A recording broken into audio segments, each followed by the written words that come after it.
Hello viewer, आज का जो टॉपिक है सेनापति मंगल ग्रह का अस्त प्रभाव को लेकर। हाँ, आज हम वीडियोज के माध्यम से मंगल ग्रह अस्त प्रभाव पर चर्चा करेंगे। हाँ देखिए, मंगल ग्रह 24 सितंबर 2023 को अपनी शत्रु राशि यानी कन्या राशि में ही अस्त होंगे। और मंगल जो है मेष राशि और वृश्चिक राशि के स्वामी हैं, यानी इनकी स्वयं की राशि है। और ये मकर राशि यानी शनि की साधारण राशि इनकी उच्च राशि है।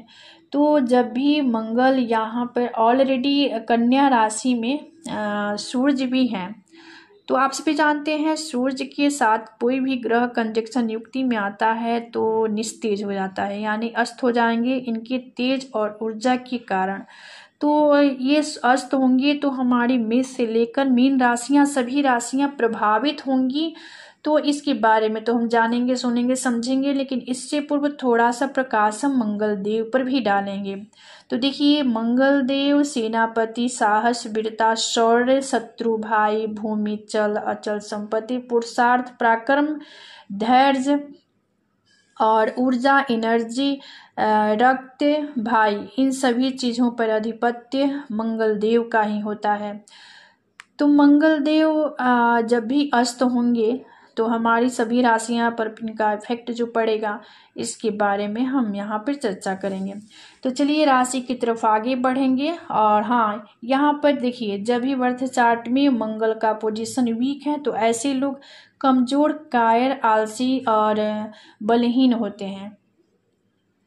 और वही स्ट्रॉन्ग पोजीशन में है, मजबूत अवस्था में है बर्थ चार्ट में, तो ऐसे लोग पराक्रमी, पुरुषार्थी और धीर, वीर और साहसी होते हैं। और ऐसे लोग किसी काम को करने में थोड़ा भी हिचक नहीं रखते हैं। और जब भी वीक होंगे तो ऐसे लोग दबु प्रवृत्ति के भी होते हैं, यानी आलसी होंगे और कायर भी होंगे। तो देखिए, मंगल धीर, वीर और शौर्य ऊर्जा के कारक ही हैं। तो चलिए अब राशि की तरफ बढ़ते हैं। और पहली साइन एरी साइन यानी मेष राशि। देखिए, मेष राशि के जो जातक हैं इनके लिए मंगल देव लग्न के स्वामी, अष्टम के स्वामी होकर और आपके षष्ठ भाव में ही सेटिंग होंगे। मेष राशि के जातकों को मंगल का अस्त प्रभाव सावधान रहने की जरूरत है, क्योंकि इस दौरान कार्य क्षेत्र में व्यवधान उत्पन्न हो सकते हैं। साथ ही जो लोग कारोबार की तलाश में हैं उन्हें लंबा इंतजार भी करना पड़ सकता है। व्यापार व्यवसाय में धन हानि भी हो सकती है, क्योंकि आपके काम का कोई दूसरा क्रेडिट ले सकता है। काम को लेकर प्रशंसा न मिलने के कारण थोड़ा मन खीन भी रहेगा। इस अवधि में ऋण लेने और देने दोनों से बचना होगा। साथ ही मामा पक्ष से तालमेल बनाए रखना होगा, क्योंकि षष्ठ भाव ननिहाल और मामा पक्ष का भी होता है। इस अवधि में विरोधियों का सामना करना पड़ सकता है, क्योंकि देखिए विरोधी भाव एनिमी का भाव है। साथ ही स्वास्थ्य का विशेष ध्यान रखना होगा। इसके बाद वाला जो साइन है टॉरस साइन यानी वृषभ राशि। देखिए, वृषभ राशि के जो लोग हैं इनके लिए मंगल देव सप्तम भाव, द्वादश भाव के स्वामी हैं, लॉर्ड हैं। और आपके पंचम भाव यानी बुद्धि, विद्या, ज्ञान, संतान का जो भाव है पंचम भाव में ही सेटिंग होंगे। इनकी दृष्टि जो जाएगी लाभ भाव पर होगी, यानी प्रॉफिट के भाव जो एकादश भाव है। तो वृषभ राशि के जातकों को मंगल अस्त प्रभाव जो होगा यहाँ पे थोड़ा सा मिला जुला प्रभाव देगा, इसलिए कि इस दौरान आय के स्रोत में व्यवधान उत्पन्न हो सकता है। कार्य क्षेत्र में भी कार्य के बोझ के चलते तनाव उत्पन्न होगा। साथ ही कारोबार के क्षेत्र में कुछ समस्याएं उत्पन्न हो सकती हैं। मंगल का अस्त प्रभाव बहुत शुभ दिखाई नहीं दे रहा है। विदेश से जुड़े कामकाज स्थगित हो सकते हैं। हालांकि आपके मित्रगण सहयोगी होंगे। खर्चों पर नियंत्रण रखिए, क्योंकि आपके विदेश भाव के भी स्वामी हैं, लॉर्ड हैं। तो कुल मिला जुला कर आपके लिए तो मिला जुला प्रभाव रहेगा। इसके बाद वाला जो साइन है जेमिनी साइन, ये देखिए मिथुन राशि। मिथुन वालों के लिए तो मंगल देव षष्ठ भाव, एकादश भाव की लॉर्ड है और आपके चतुर्थ भाव में ही सेटिंग होंगे। तो मिथुन राशि इस अवधि में इनका मन परेशान रहेगा, आत्मविश्वास में कमी रहेगी और धर्म के प्रति श्रद्धा का भाव बनेगा, यानी धर्म में इनकी रुचि बढ़ेगी। शैक्षिक कार्यों में सफलता मिलने की भी संभावना है। कार्य क्षेत्रों में वृद्धि होगी। तो देखिए, मिथुन राशि के लिए यहाँ पे चतुर्थ भाव में यानी कि दृष्टि जो जाएगी कर्म क्षेत्र पे होगी। तो मंगल आपके लिए अकारक होते हैं, यानी कारक नहीं होते हैं। तो मंगल के अस्त होने से आपके विरोधी शत्रु की बढ़ोतरी होगी, क्योंकि यहाँ पर देखिए और ये आपके छवि भी धूमिल कर सकते हैं, लेकिन आप पहले से आप अपने आप को सुरक्षित महसूस करेंगे, यानी आपके स्वास्थ्य बेहतर होगा। कुल मिला कर आपके लिए भी बढ़िया होगा। इसके बाद वाला जो साइन है कैंसर साइन यानी कर्क राशि। कर्क वालों के लिए देखिए मंगल पंचम भाव दशम भाव की लॉर्ड हैं और आपके थर्ड हाउस में ही सेटिंग होंगे। तो ग्रहों के सेनापति मंगल का अस्त होना आपको नुकसानदायक साबित होगा, क्योंकि आपके लिए मंगल कैरियर के स्वामी होकर अस्त हो रहे हैं, वही संतान के स्वामी होकर भी सेटिंग होंगे यानी अस्त होंगे। इसलिए संतान पक्ष से कोई परेशानी खड़ी हो सकती है, साथ ही व्यापार व्यवसाय में भी घाटा हो सकता है। ऐसे में इस अवधि में अभी आपको थोड़े चैलेंज का भी सामना करना पड़ सकता है, यानी जो ये मंगल का अस्त प्रभाव होगा ये आपको चैलेंज देने वाला होगा। छोटे भाई बहनों के साथ कुछ समस्याएं हो सकती हैं, कारोबार में भी कोई समस्या उत्पन्न हो सकती है। इस अवधि में आप आत्मविश्वास से डगमगोल रहेंगे, यानी आत्मविश्वास में घोर कमी देखी जा सकती है। इसके बाद वाला जो साइन है लियो साइन यानी सिंह राशि। देखिए सिंह वालों के लिए तो मंगल देव चतुर्थ भाव और नवम भाव यानी सुख भाव और भाग्य भाव के लॉर्ड हैं, और आपके धन भाव में ही आपके जो द्वितीय भाव है परिवार कुटुंब का भाव है, द्वितीय भाव में ही सेटिंग होंगे। तो सिंह राशि के लिए यहाँ पे मंगल का अस्त प्रभाव जो होगा,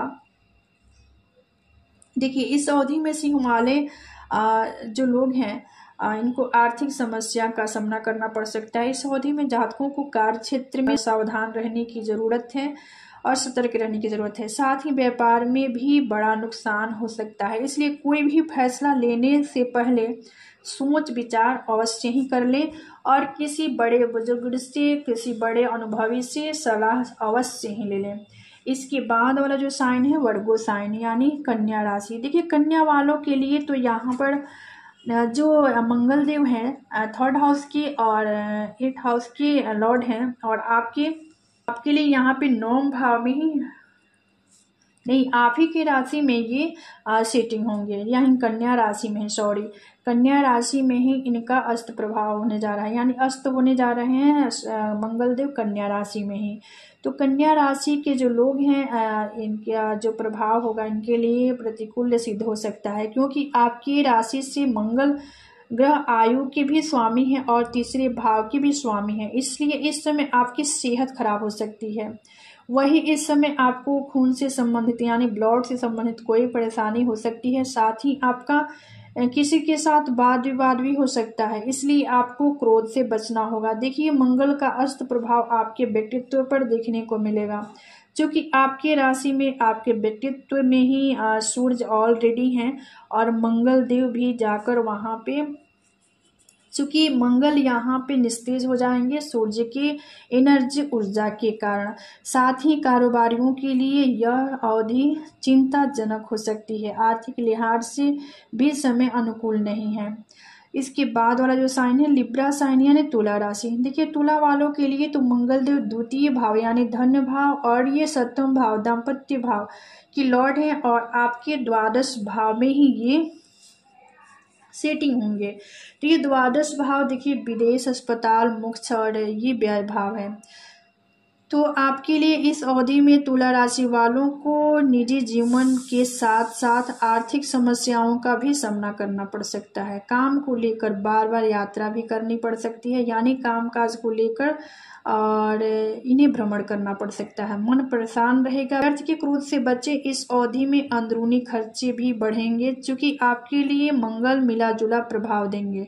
तुला राशि वालों के लिए मंगल कारक नहीं होते हैं, तो यहाँ पे आपको थोड़ा सा सतर्क और सावधान रहने की जरूरत है। ऑलरेडी यहाँ पे सूर्यदेव भी विराजमान है। और इसके बाद वाला जो साइन है वृश्चिक राशि। देखिए वृश्चिक राशि के जो लोग हैं इनके लिए मंगल देव लग्न के ही स्वामी और षष्ठ भाव के भी स्वामी हैं, और आपके प्रॉफिट भाव यानी एकादश भाव में ही सेटिंग होंगे। इस अवधि में धन लाभ तो होगा, लेकिन औसत का होगा। इस अवधि में अभी आप में दृढ़ता की कमी भी दिखाई देगी। लोन लेने या देने लोन या ऋण लेना आपके लिए सही नहीं होगा। धन का फ्लो होगा, लेकिन आपके विरोधी भी उठ खड़े होंगे। साथ ही अपना खान पान का विशेष ध्यान देना होगा। इन चीज़ों से बचने के लिए और संतुलन में रहने के लिए, यानी इन चीज़ों को बैलेंस करने के लिए आपको योग का सहारा लेना होगा। सेजिटेरियस साइन यानी धनुराशि। धनुराशि के जो जातक हैं इनके लिए मंगल देव पंचम भाव द्वादश भाव के स्वामी हैं, लॉर्ड हैं, और आपके दशम भाव यानी 10th हाउस में ही ये सेटिंग होंगे। कर्म क्षेत्र में अस्त होने जा रहे हैं। तो इस अवधि में आपके करियर में अप्स एंड डाउन देखने को मिलेगा। आर्थिक नुकसान हो सकती है, इसलिए सावधान और सतर्क रहने की जरूरत है। इस अवधि में जातकों को कार्य क्षेत्र में अच्छे परिणाम नहीं मिलेंगे। काम काज में सफलता प्राप्त करने के लिए आपको काफी मशक्कत करनी पड़ सकती है, यानी परिश्रम करने की जरूरत होगी। बिना किसी व्यवस्थित दृष्टिकोण के आपकी योजना सही ढंग से नहीं चल पाएगा। व्यवसाय से जुड़े लोगों के लिए यह समय चुनौतीपूर्ण रहने वाला होगा। तो देखिए आपके लिए थोड़ा सा सतर्क और सावधान रहने की जरूरत है। इसके बाद देखिए, इसके बाद वाला जो साइन है कैप्रिकॉर्न यानी मकर राशि। मकर वालों के लिए तो मंगल देव चतुर्थ भाव और ये लाभ भाव यानी एकादश भाव के लॉर्ड हैं, और आपके भाग्य भाव में ही ये सेटिंग होंगे। तो आपके लिए इस दौरान आपको मिले जुले परिणाम देखने को मिल सकता है। आपके करियर में बदलाव भी देखने को मिल सकता है। शैक्षिक कार्यों का ध्यान रखें। कारोबार में तरक्की के मार्ग प्रशस्त होंगे। शासन सत्ता का सहयोग मिलेगा। चूंकि देखिए आपके चतुर्थ भाव यानी निजी सुख के भाव के स्वामी हैं, एकादश भाव यानी आपके प्रॉफिट भाव के भी स्वामी हैं, और आपके भाग्य भाव में ही जाकर ये सेटिंग होंगे। और यहाँ पे ऑलरेडी सूर्य देव भी विराजमान हैं। सूर्य के तेज और ऊर्जा से ही ये अस्त होंगे, और आपके भाग्य भाव है, इनकी दृष्टि जो जाएगी तृतीय भाव पे, आपके पुरुषार्थ, आपके फौट और आपके पराक्रम के भाव पे। इसके बाद वाला जो साइन है एक्वारियस साइन यानी कुंभ राशि। देखिए कुंभ वालों के लिए तो यहाँ पे तृतीय भाव और दशम भाव के लॉर्ड हैं, और आपके अष्टम भाव में ही सेटिंग होने जा रहे हैं। आपके अष्टम भाव में ही अस्त होंगे। तो ऐसे में कुंभ राशि वालों को इस दौरान मिश्रित फल देने वाले होंगे। करियर के साथ ही रिलेशनशिप और आर्थिक स्थितियों में थोड़ी सी उलझनें पैदा हो सकती है। रहन सहन भी अव्यवस्थित होगा। चूंकि देखिए अष्टम भाव में ये अस्त होंगे, तो उनकी दृष्टि धन भाव पे होगी। परिवार, कुटुंब और जहाँ से जीवा, वाणी, स्वाद, खान पान का विचार किया जाता है, तो ये दृष्टि अपना डालेंगे। और इनके साथ सूर्य देव भी हैं, तो अष्टम में आपके लिए सूर्य और मंगल का कंजक्शन युक्ति भी होगा। इसके बाद वाला जो साइन है पाइसेस साइन यानी मीन राशि। देखिए मीन वालों के लिए तो यहाँ पर आपके लिए मंगल देव द्वितीय भाव नवम भाव के स्वामी हैं, लॉर्ड हैं, और ये आपके सप्तम भाव जो व्यापार और दाम्पत्य भाव है, सप्तम भाव में ही सेटिंग होंगे, और यहीं पे अस्त होने जा रहे हैं। तो इसका असर आपकी आर्थिक स्थिति के साथ साथ आपके व्यापार, आपके कारोबार, आपके बिजनेस, आपके व्यवसाय पर भी देखने को मिल सकता है। क्योंकि ये दशम से दशम होने के कारण यहाँ से व्यापार का भी, कारोबार का भी विचार की जाती है। इस अवधि में आपको चुनौतियों का सामना करना पड़ सकता है। आत्मविश्वास में कमी रहेगी, यानी आपके नकारात्मक विचारों का बढ़ोतरी होगा, यानी नकारात्मक विचारों की उपज होगा इस अवधि में। चूंकि ये सूर्य और ये मंगल, ये दोनों क्रूर ग्रह हैं, और मंगल अस्त होकर यहाँ पर सूर्य के साथ हैं, और इनकी दोनों की दृष्टि आपके व्यक्तित्व में आएगा। तो आप यहाँ इस समय क्रोध से भी आपको बचना होगा। अपने आप भाव, अपने व्यक्तित्व पे भी विशेष ध्यान देने की बात कही जा रही है। क्योंकि देखिए मंगल और सूर्य के प्रभाव को आपको कम करना होगा। इसके लिए योग का सहारा भी लेना होगा। अब देखिए अब यहाँ पे हम उपाय की तरफ भी बढ़ेंगे, और जो कि कुछ उपाय हैं, और ये उपाय जो हैं देखिए, हनुमान जी की नित्य पूजा करें या हनुमान चालीसा पढ़ें। मंगलवार के दिन गेहूं, गुड़, मसूर, गुड़, लाल वस्त्र, लाल चंदन इन सभी चीज़ों को मंदिर में अर्पित करें, यानी मंदिर में चढ़ावा दें और मंगल के बीज मंत्र का जाप करें, भाई का सम्मान करें। इन सभी चीज़ों को करने से मंगल का सकारात्मक प्रभाव मिलेगा और मंगल देव अपना नकारात्मक प्रभाव देने में असमर्थ हो जाएंगे। तो ये छोटे छोटे उपाय हैं जिसको हम इजली करके मंगल को शुभता को प्राप्त कर सकते हैं। तो आज का विषय यहीं समाप्त होता है। मिलते हैं अगले वीडियो में एक नए विषय वस्तु के साथ। तब तक के लिए धन्यवाद।